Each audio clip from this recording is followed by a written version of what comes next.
मेरी मोहब्बत है इनसे। कोई समझता क्यों नहीं, जब मैं देश पार कर सकती हूँ इनके प्यार में, क्या इनकी भाषा मैं नहीं सीख सकती? तो भाषा सीखने में ज़्यादा अंतर नहीं है, थोड़ा थोड़ा शब्दों में फ़र्क है। जैसे उर्दू में लफ्ज़ कहते हैं और हिंदी में शब्द कहते हैं। पबजी, प्यार और पाकिस्तान, ये कहानी है उस सीमा की जो दो देशों की सीमा लांघ करके अपने प्यार के खातिर भारत पहुंची हैं, यानी कि सीमा हैदर, जो अब कहती है कि मुझे सीमा हैदर नहीं बल्कि सीमा सचिन बुलाया जाए। उनसे ही सीधे बात करते हैं। सीमा, देश के साथ साथ नाम भी बदल लिया आपने, कैसे आई भारत? भारत जैसे आई, सब सुन रहे हैं स्टोरियों में, ऐसे ही आई मैं भारत। ज़्यादा कुछ खास नहीं था, क्योंकि नेपाल और भारत के रिलेशन अच्छे हैं, तो इतना ज़्यादा पूछताछ नहीं हुई मैं। तो बाकी जब नेपाल तक मैं लीगल तरीके से आई थी, वीज़ा लगवा के, बाकायदा टिकट करवा के। जी। सीमा, और कोई परेशानी नहीं आई जब आप भारत के लिए एंट्री करनी थी नेपाल से? ऐसी कोई दिक्कत, ऐसी कोई परेशानी जब आपको लगा हो कि अब मेरा प्यार अधूरा रह जाएगा और मैं भारत में नहीं जा पाऊंगी? जब बॉर्डर से पहले डर लग रहा था, इनको मैंने कहा सचिन ऐसा ना हो मैं पीछे वापस भेज दे मुझे, और डर बहुत था। तो इन्होंने कहा ऐसा नहीं होगा। ये भी परेशान हो रहे थे यहाँ बैठ के, मैं भी बहुत परेशान थी, मेरे बच्चे बीमार हो गए थे। और जब बॉर्डर पे पहुँचे, नेपाल के बॉर्डर पे कोई पूछताछ नहीं हुई। इंडियन में एक ही ऑफिसर आए थे, क्योंकि आधी रात हो गई थी, ज़्यादा जाँच चूँच नहीं करी उन्होंने, बस। तो आप इस तरीके से भारत में दाखिल हो गई, लेकिन भारत में आने के बाद ये कहानी तो सबने सुन ली कि आप सचिन के लिए प्यार के खातिर अपना देश छोड़ करके दूसरे देश में आ गई, लेकिन लोग दूसरा एंगल भी जानना चाहते हैं, वो समझना चाहते हैं कि आपकी हिंदी इतनी अच्छी कैसे है जबकि आप सिंधी प्रांत से हैं। अरे मेरी मोहब्बत है इनसे, कोई समझता क्यों नहीं, जब मैं देश पार कर सकती हूँ इनके प्यार में, क्या इनकी भाषा मैं नहीं सीख सकती? इनका धर्म में नहीं सीख सकती? और दूसरी बात, हाँ 3 साल हुए मेरे रिश्ते को, 2 साल हुए मैं हमारी गहराई को। 32 घंटे हमारी व्हाट्सएप पे कॉल चलती थी, ऐसा कोई मिनट जब तक फ़ोन ना बंद होता था हमारी कॉल कटती नहीं थी। तो सोचें, क्या हमारी मतलब मैं इनकी हिंदी नहीं सीख सकती? बिल्कुल। जब ये मेरी आधी भाषा सीख सकते थे, तो क्या मैं इनकी भाषा नहीं सीख सकती? बहुत इच्छा अच्छी लगती थी, बहुत इच्छा थी मेरे इंडिया आने की, तो मैं शौक़ था कि ये भाषा सीख सकूं। तो ये भाषा सीखने में ज़्यादा अंतर नहीं है, थोड़ा थोड़ा शब्दों में फ़र्क है। जैसे उर्दू में लफ्ज़ कहते हैं और हिंदी में शब्द कहते हैं, तो मैंने इस तरह चेंजिंग करी है। बाकी इतनी मतलब हिंदी उर्दू सेम है, ज़्यादा चेंजिंग नहीं है मैं। तो आपने प्यार के खातिर हिंदी तो सीख ली, हिंदुस्तानियों के दिल में भी आप उतर रही हैं, लेकिन सवाल दूसरे ये भी उठ रहे हैं क्योंकि आपका जो बैकग्राउंड है, एक तो वो पाकिस्तान का है, दूसरा आपके भाई को लेकर के कहा जा रहा है कि वो आईएसआई सेना में भी है। तो इस वजह से भी आप पर सवाल उठ रहे हैं। इसके बारे में आप कोई जवाब देना चाहेंगे, कुछ कहना चाहेंगी? लोग कह रहे हैं कि आप कहीं एजेंट तो नहीं है, उन्हें इस तरीके से भी डर सता रहा है। मेरे भाई कोई एसआई में नहीं है, वो छोटे से अभी फौज में 2022 में गए हैं, अभी वो पक्के कंफर्म ऑफिसर भी नहीं बने, बड़े ऑफिसर भी नहीं। उनकी 18,000 पाकिस्तानी सैलरी है, 2 गुना अगर 3 गुना कम किया जाए तो भारत के फिर बनेगी उनकी सैलरी। तो ये भारत के 8-9 हज़ार उनकी सैलरी, कोई वो बड़े ऑफिसर नहीं है, उनसे मेरा कोई ताल्लुक़ नहीं है। मैं मोहब्बत में आई हूँ, मेरे बच्चे मेरी ज़िंदगी थे, उनको मैं लेकर आई, यही कारण है। और कोई भी माँ अपने बच्चों की अगर गलत काम करती होती तो मैं अपने बच्चे कभी ना ले आती। मैं पहले इनसे मिलने आई, मैं तभी चली आती। ऐसा कुछ भी नहीं है मैम, मैं सिर्फ प्यार में आई हूँ, और एक दिन सारी दुनिया, सारा भारत, सारा पाकिस्तान मानेगा। प्यार की खातिर देश को भी छोड़ दिया, लेकिन अपनों को भी कहीं ना कहीं छोड़ा है।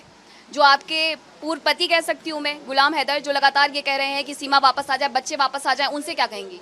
उनको छोड़ने का मुझे कोई दुख नहीं है, क्योंकि उन्होंने कभी इतना प्यार नहीं दिया। बहनों को छोड़ने का दुख ज़रूर है, बहनें बहनें होती हैं। मुझे अपनी बहनें बहुत प्यारी हैं, छोटी बड़ी दोनों। और मेरी बहन को पता नहीं लड़का हुआ है कि लड़की, क्योंकि 9वां महीना वो प्रेग्नेंट थी। मैं उसके बच्ची के कपड़े तो उसको लेकर दे आई, पर वो अपनी भांजी देख ना आई। मेरी बेटियों को बहुत प्यार करती थी मेरी बहनें, तो बहनें बहनें होती हैं, उनकी याद आती रहेगी सारी ज़िंदगी। बहनों को कभी नहीं भूल सकती। बाकी पति फति की मुझे याद नहीं आती, क्योंकि मैं उनसे तंग थी, वो बहुत बुरे इंसान थे। अब अच्छा बनने का ढोंग कर रहे हैं मैम। ठीक है सीमा, और ये भी हम आपसे जानना चाहते हैं, आपने कौन सी क्लास तक पढ़ाई की और आप कौन कौन सी भाषा और बोल सकती हैं? हाँ, नॉर्मल वहाँ मैं सिंध ब्रांच से हूँ, सिंधी बोली जाती है। सिंधी और सराइकी और बलोची, इन 3 भाषाओं को जानती हूँ। वो हमारे गांव में आमतौर बोली जाती है। जी मैम, बाकी उर्दू तो सबको आती है। जी। कौन सी क्लास तक आपने पढ़ाई की? 5 तक करी है, वो भी घर में ही। सरकार की तरफ से टीचर भेजी जाती थी घरों में। बेनज़ीर भुट्टो जी जो वहाँ थी पहले, उनकी तरफ से टीचर भेजे जाते, उन्होंने मुझे पढ़ाया था, वहीं हम पढ़े थे, मैं, मेरी 2 बहनें भी। ठीक है सीमा, ये भी समझना चाहते हैं कि आपकी जो पासपोर्ट है उसको लेकर के कहीं ना कहीं कहा जा रहा है कि आपके पास कई देशों के पासपोर्ट है, क्या ऐसा भी है? और साथ ही ये भी कि आपके जो डॉक्यूमेंट्स है उसमें उम्र कुछ और है और आप अपनी असली उम्र कुछ और बताती है, ये वेरिएशन क्यों आता है? ये पाकिस्तान में आमतौर पे चलता है। जो 30 साल की हो खुद को 22 साल की बताती है, और आधार कार्ड क्योंकि आईडी कार्ड ही देखी जाती है, उसी पे एज का अंदाज़ा लगा जाता है। तो इसी कारण मेरे पापा ने मेरा बर्थ सर्टिफिकेट कम एज में बनवाया, कम एज वाला बनवाया था। मैंने यहाँ के जो कानून वाले जो भी थे उनको दोनों एज बताई थी। सर मेरे कागज़ों में ये लिखी गई है, पर रियल में मैं 27 साल की हूँ और मेरे पास किसी देश का कोई पासपोर्ट नहीं। मेरे पास 5 पासपोर्ट हैं, 4 बच्चों का, एक मेरा, वो पाकिस्तानी पासपोर्ट है। मेरे पासपोर्ट में 2 वीज़े हैं और उनमें बच्चों के में एक वीज़ा है। जी सर, धन्यवाद मैम। ठीक है सचिन, आप अब पूरी तरीके से रिलाय करती हैं, आप पर भरोसा करती हैं सीमा, ये भरोसा कहीं टूटेगा तो नहीं? और सवाल जो उठ रहे हैं आईएसआई एजेंट होने के, उस पर आप क्या कहेंगे? ये अगर एजेंट होती है, ठीक है, हम 2 महीने 1.5 महीने से आराम से कमरे में रह रहे थे, किसी को कानो कान खबर नहीं थी मैम। तो ये इसने बोला मैंने कि बच्चों को स्कूल पढ़ाने जाना है, कोई वकील से जानकारी कर लो। तो हम बोले सर कोर्ट गए थे, वकील के पास खुद ही अपने आप दोनों सलाह मिला के खुद ही गए थे, किसी को कानो कान खबर नहीं थी।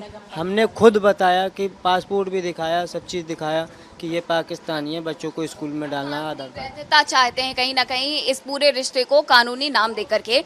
लेकिन सीमा, यहाँ पर सवाल ये भी उठ रहे हैं कि आपने अपनी संपत्ति शायद पाकिस्तान की बेची और उसके बाद आप आई, ये सच्चाई है या नहीं है? संपत्ति में क्या था, इतना सा घर था, यहाँ से कमरे तक घर था, इतना बड़ा घर नहीं था, वो मेरा था, मेरे नाम से था, तो वही मैंने बेचा। इसके अलावा कुछ नहीं। मेरी मम्मी का सोना ये रहा, एक ये है, एक ये छोटे हैं, एक रिंग है, वो रखी है अंदर। इसके अलावा कुछ भी नहीं था, ना कभी हैदर ने मुझे सोना बनवा के दिया, ना ही कुछ। और बाकी जो उनका सामान था, चीज़ें थी, फ्रिज एलडी वगैरह सब उनकी वहाँ घर में पड़ी हुई है। जो मेरा था मैंने वो बेच के मैं आ गई। मैं आपके हाथ पे ये निशान जो हैं, क्या ये समझे जाए कि ये बर्बरता की निशानी है, ये पहले के निशान है? मोहब्बत की निशानी है, हमारी लड़ाई की निशानी है, क्योंकि इनके अलावा मेरा कोई नहीं था। ये बिलोंग करते थे तो बहुत बुरा लगता था, तो मरने को मन करता था। ठीक है, तो आपने सुना सीमा को। सीमा साफ तौर पर ये कह रही हैं कि वो प्यार के खातिर अपने देश को छोड़ करके आई हैं। आईएसआई एजेंट की जो बात कही जा रही है उसे वो पूरी तरीके से झुठलाती हैं और कहती हैं कि मैंने प्यार के खातिर दूसरे देश की भाषा सीखी, और इतना ही नहीं, भाषा सीखने के साथ साथ मैंने उस देश को भी अपनाया है। वीडियो जर्नलिस्ट सीपी सिंह के साथ मैं Meenakshi rather, Republic Bharat, greater Noida, UP.